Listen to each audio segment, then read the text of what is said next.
Hey, welcome today, this Sunday afternoon. Grateful that you're here. I wanted to tell you a couple things that I'm going to go do. Pretty excited. And I'm clicking live on the Insta. You know, your life is full.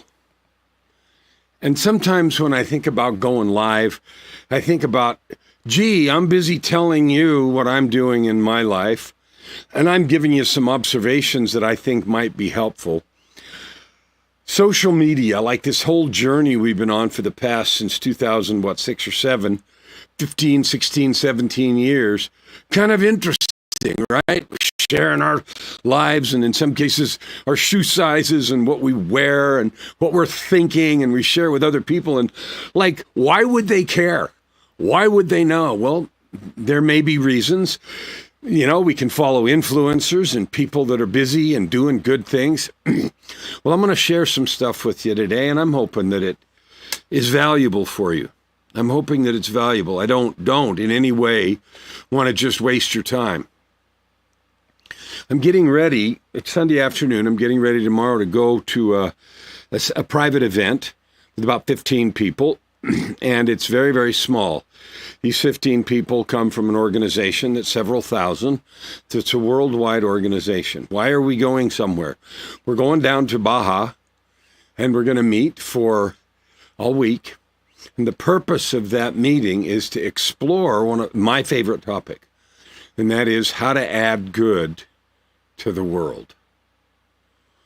Now, what the heck do I mean when I say that? You may already know if you followed my stuff.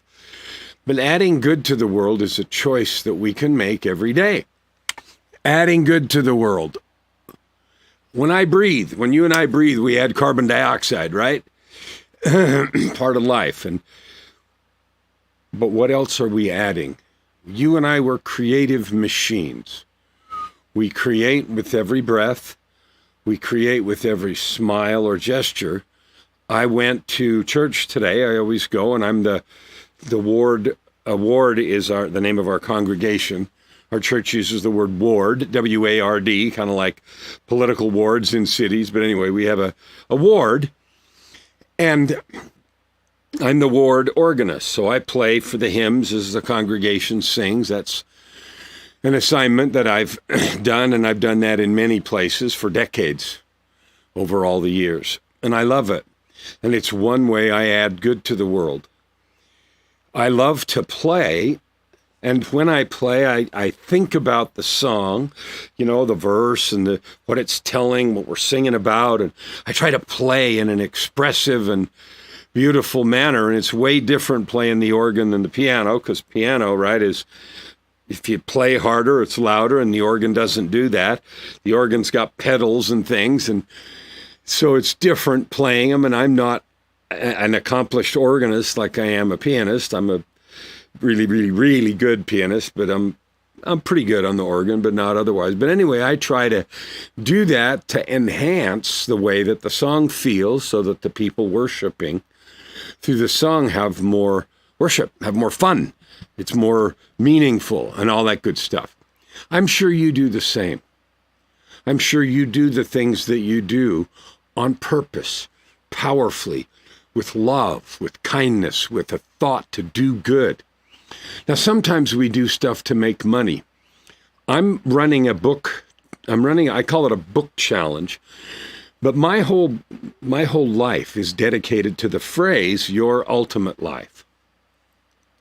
And it's just the idea that we ought is the wrong word. We have the opportunity to live a joyful and powerful life or not.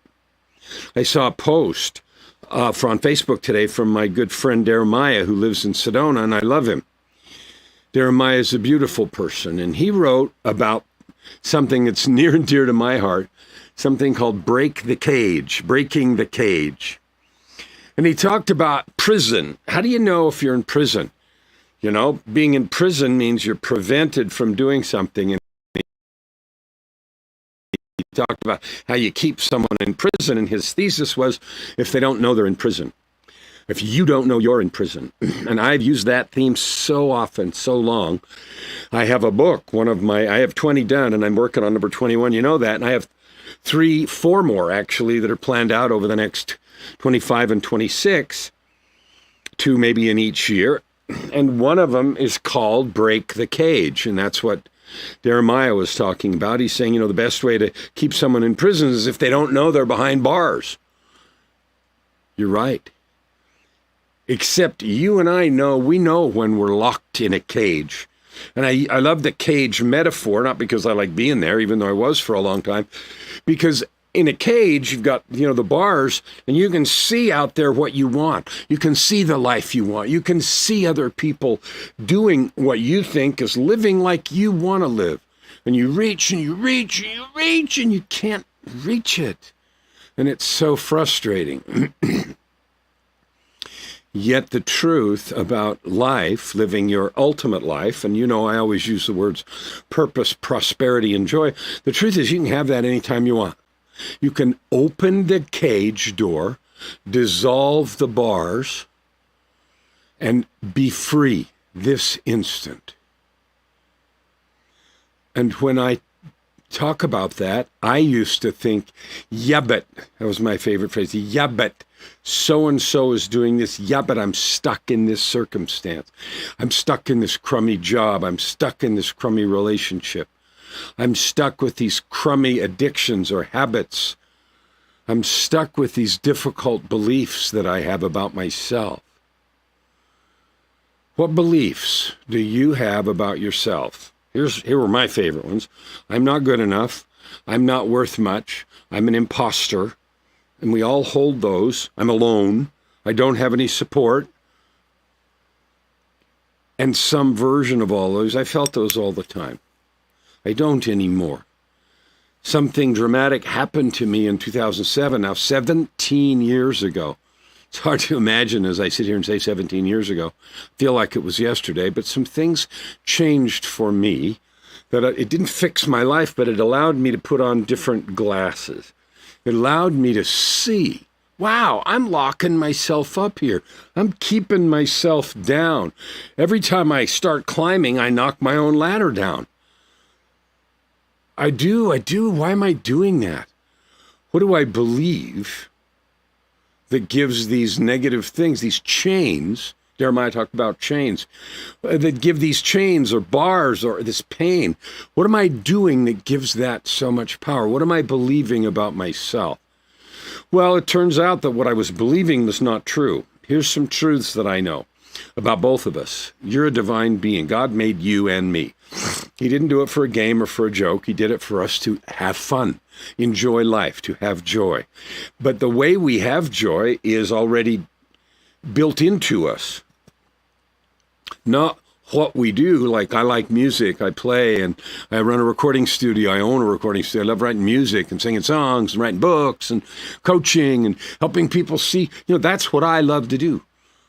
I saw a thing on TV the other day that truck company, what is it, Dodge, Ram, our calling is to build trucks.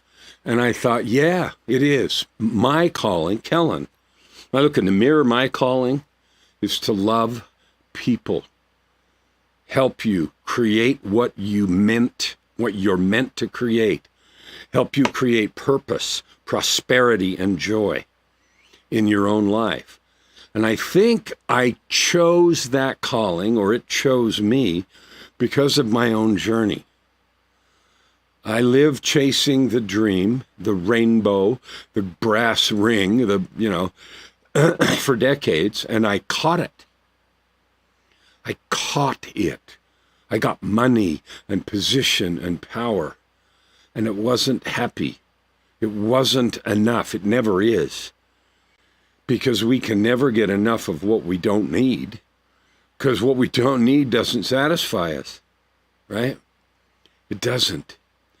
What really satisfies us as human beings is love, meaning, adding good to the world, making a difference, helping people. You know that. You've said it. People ask me all the time who I work with. I'm a coach. Just like an Olympic coach, I'm a coach of high performers. High performance can be in every area. A parent, a business owner, an entrepreneur, an author, an artist, a visionary. But high performers are those weird people that are infected with this desire to do good, to add good to the world. Yeah, and make money at the same time, turn it into cash and stuff. But the cash part is easy. And I'll tell you why. I don't say that glibly. Took me some years to figure that out too. But getting cash is as simple as creating something valuable and getting it to the people who need it. The internet, Facebook, X, Insta, YouTube, all those, and there's a zillion more, I'm only naming a few, those platforms have made it so that we can get our stuff to the people who need it all over the world. So it's easier today than it's ever been. Ever, ever, ever.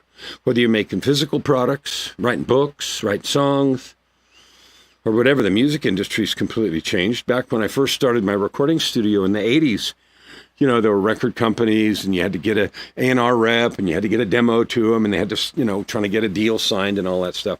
Today, you can distribute your own music all over the world. I have since 2009. I've got a company in Austria that puts my music everywhere. And so you can too. You can self-publish. You can get a mid-tier publisher. You can get your book on Amazon. So now I'm back to two things. Number one, I'm going to this, I would call it a mastermind. It's not really, but it's kind of like a mastermind this week with about 15 special people. They're really special. We're going to be exploring how we can create joint ventures to add good to the world and to create cash. Not just money now, but generational wealth. Wealth that endures for generations, or my kids and my kids' kids have businesses and wealth and investments. All that's possible. There's money all around you, all around me, all around us. So that's what I'm going to go do this next week, and it's going to be fun. I'm doing one other thing that I want to share with you. Almost everyone I meet knows deep inside that their personal learnings, their own, quote, journey, hero's journey, it matters. That's exactly why I became a coach. I spent 30 years doing a career like everybody does, right? And then life changed and everything changed all around in 2007. And I was a broken person, depression, struggles, and you've heard the stories. And if you want to know the details, they're in one of the books I wrote called Tightrope of Depression. My journey from darkness, despair, and death to light, love, and life. If you want to know the details, they're in that. But something radical changed in 2007, and I began serious work on who I was being, myself. The things that I was choosing to do and not do, how I was creating myself. And as I did that work, I made a realization that you've probably had too, and that is, gee, my journey of growth, my efforts and failings and successes and on myself, that journey might be really helpful to others that are struggling, that have the same stories and beliefs that I had. And then in documenting them, I began writing books and then realized I could help you create your ultimate life like I was creating mine. And that's how I became a coach. I realized, wow, I'm doing things that I always wanted to do, and I'm going to share them.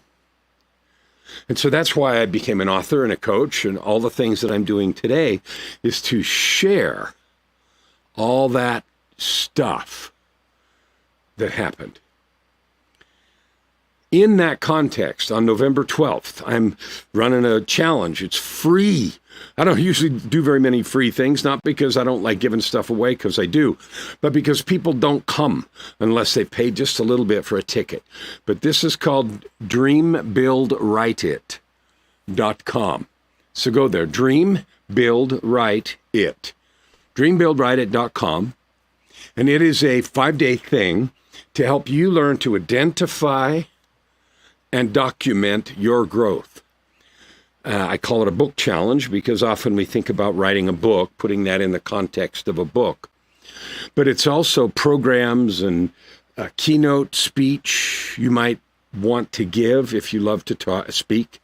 Learn how to do that. And that's there. So I'm going to let you know about that. DreamBuildWriteIt.com. Go there. Check it out. See if that's for you. But regardless, take conscious control of your life. Take intentional, grab the steering wheel. Stop letting others and your old beliefs,